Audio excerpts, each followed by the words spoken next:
Have a bunch of chives that we're going to put in the freeze dryer. And we got some clumps here. I knocked off most of the dirt from there. I'm going to rinse them off, and then we're going to cut them down so we have just the chives without the little root balls on the end, and we'll dice these up about the size you'd use in soups or whatever. And then we'll make sure that there's just what we want in here. So like this here, we'll have to pull some of this stuff out, make sure it's all nice and clean, and then we'll put them in the freeze dryer and see how chives work in the freeze dryer. All right, we got them all cut off, and we're cleaning them.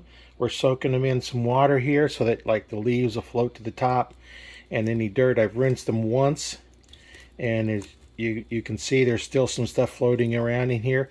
I'll keep doing this until I don't get any of that in there, because I don't really want to freeze dry that stuff or any of the dirt. So we'll get it all nice and clean, and we'll go from there. And once we get that done, just cut them up. That way they're ready just to rehydrate. I'll get them cut up, and we can see, you know, all this here is going to get washed out, and I'll keep doing it till it comes out clean. Well, I diced up all the chives, have them spread out across the 4 trays, and we'll load those in the freeze dryer, and we'll see how they go. So hold on, let me get them loaded.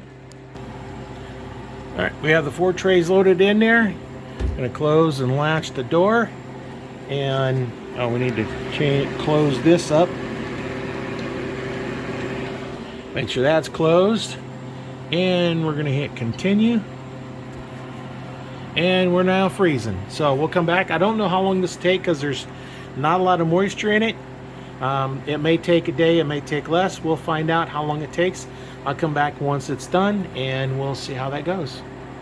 Well, we got done. It was kind of weird. Some of the silicone mats kind of buckled up like that, and some of them fell down here. I pulled 2 of them out already, but look at them. It's kind of weird what they did. I don't know why they did it, but probably because there's no weight to it. So I'm going to pull these out and put them in some containers. So let me come back and I'll show you what I got for containers.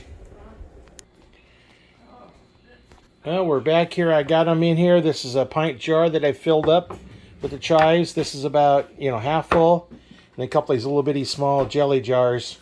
So I probably made about 2 pints all together, because those probably just about fill those up. So that's what I ended with out of the 4 trays.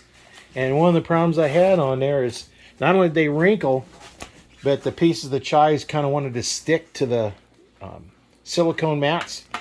But that's what we ended up with. We'll see how that works out. We'll try those, but it's going to keep for quite a while. So that's what our chives looked like after we freeze dried them.